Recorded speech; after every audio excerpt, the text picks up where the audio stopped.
If a text popped up right now saying your account is locked, verify in 10 minutes, would you tap the link?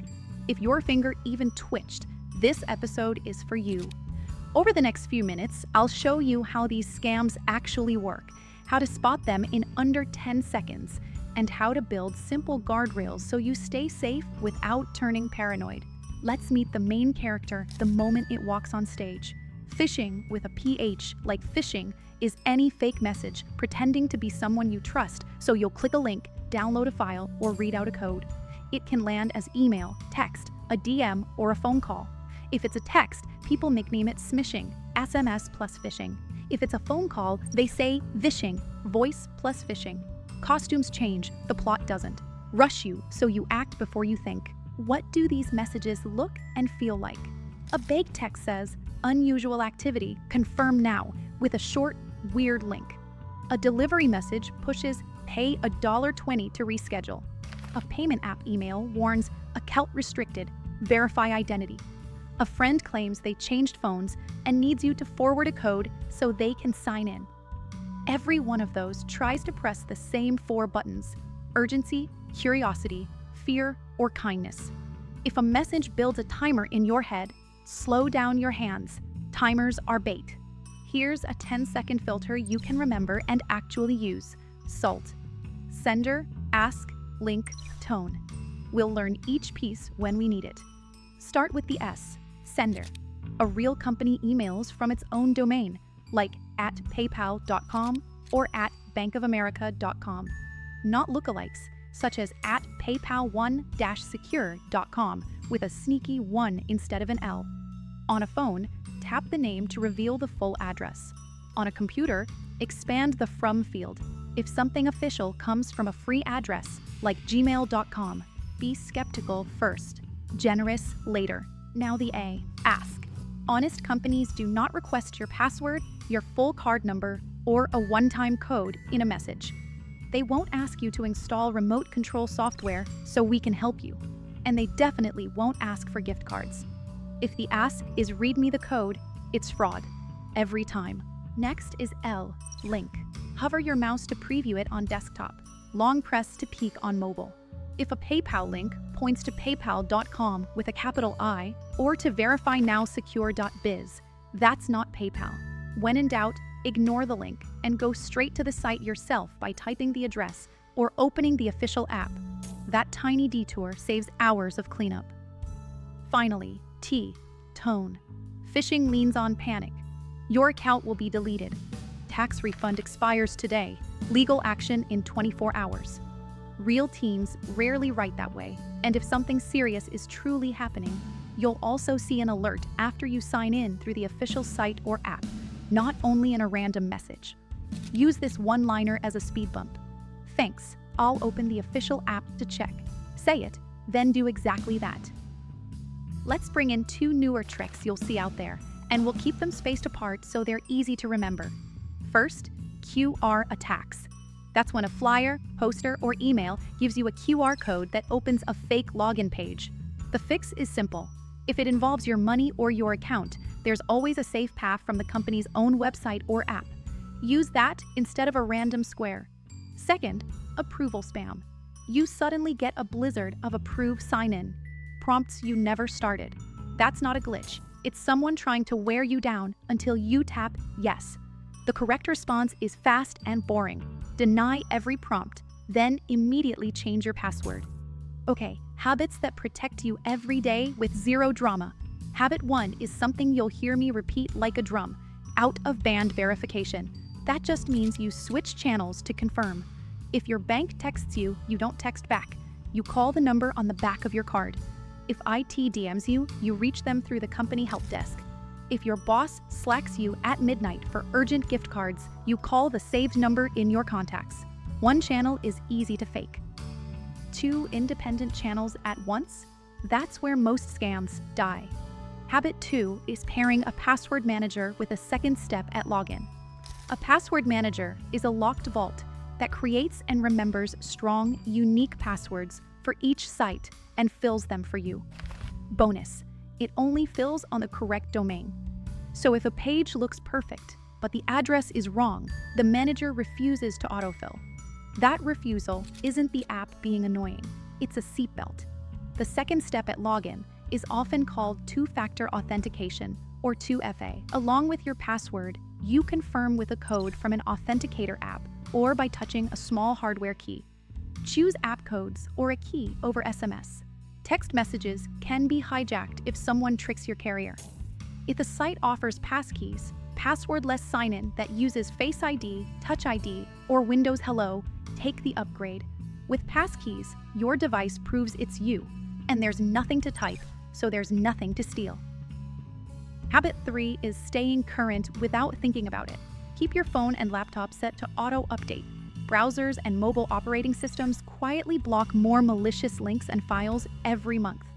Those aren't just new emojis, they're last month's fixes. Let's walk 3 short, real-life scenes with you as the hero. Scene 1, a delivery text. USPS, package on hold, pay $1.49 to release. The link is short and odd. You take one breath, open the official USPS app, or type usps.com yourself. No alert there? Delete the text. You lost nothing and kept your afternoon. Scene 2, a security email. Microsoft Security, unusual sign-in from Ohio. The button says Review Activity. You hover and see microsoftsecure.com. Notice the double F? You close the message, go to account.microsoft.com the normal way, check your sign-in history. All clear. 5 seconds of checking kept a stranger out. Scene 3, a workplace DM. New security portal, log in within 30 minutes. You paste the URL into a plain text note. It's not your company's domain. You report it in the official IT channel. IT blocks it, posts a warning, and your team stays safe. You just saved someone else's morning. Their strategy is urgency. Yours is time. 10 seconds of calm beats 10 hours of cleanup. But what if you slipped? It happens. Here's a clean recovery routine that's short enough to remember and easy to say out loud. Breathe. Change the password on the affected account immediately. If you reused that password elsewhere, hey, we've all done it. Change it there too. Use your manager's generator so you don't make something up in a rush. Next, log out of other devices from the account's security page. Turn on a second step at login if it wasn't already. Check your email for password reset notices you didn't request. If your email is the first domino, secure that first with a new password and 2FA, then review recovery methods. If you entered payment info on a fake page, call your bank or card issuer. I entered my card on a phishing page. Please monitor and reissue. They handle this every day. If you downloaded something suspicious, don't open it.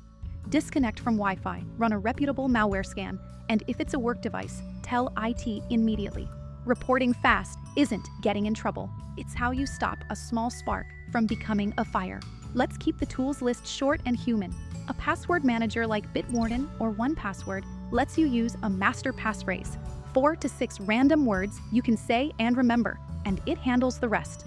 Start by rotating the big 4: your email, your bank, your cloud storage, and your Apple, Google, Microsoft account.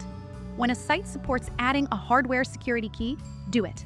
Touch to approve becomes your normal flow and blocks most remote attacks.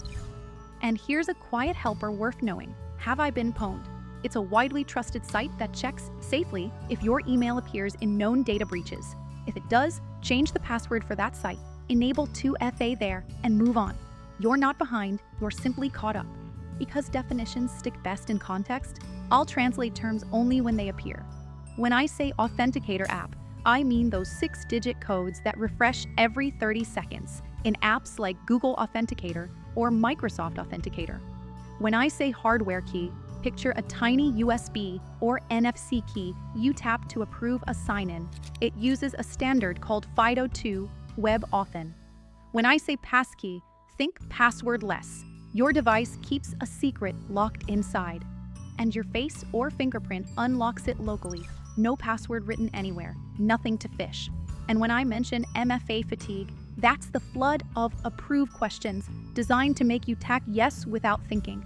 The right move is deny, then change the password. Let's revisit one advanced example and keep it separate so it doesn't blur into everything else. AI voiced voicemails. They're getting scarily good at sounding like your boss, your child, or your bank. Treat them like any other single-channel rush. If the CEO calls to push a wire transfer, you hang up and call the number you already have saved. If the IRS leaves a voicemail demanding instant payment, you ignore the number in the message and go straight to irs.gov. One channel is a story. 2 channels are a fact. A few tiny upgrades make your day calmer without turning you into a help desk. Turn on sign-in alerts so you get a ping when a new device logs in. Leave your browser's built-in safe browsing features on. That's different from an ad blocker, and you want both. And teach one family rule. If anyone asks for money or a code from me, hang up and call my saved contact, not the number in the message, the one already in your phone. Let's compress everything into a tonight routine you can actually finish. Turn on a second step at login for your email first, because email resets everything else. Install a password manager on your phone and browser, and rotate 3 important passwords with the generator. Enable sign-in alerts. Practice the speed bump line out loud. Thanks, I'll open the official app to check, so it pops out automatically the next time a timer pops up in your head. And commit to out-of-band checks at work. Bank text means call the card. ITDM means help desk ticket. Boss Slack means a phone call to their saved number. If you like the why, here it is in one breath.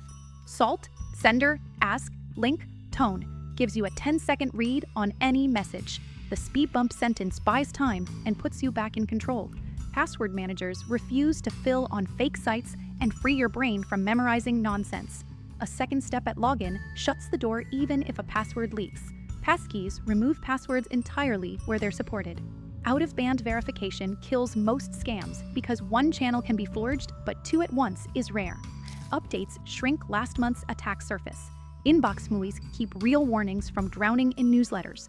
Early reporting turns a spark into a harmless beep instead of a burned kitchen. The best defense is a habit you can say out loud and do in 10 seconds.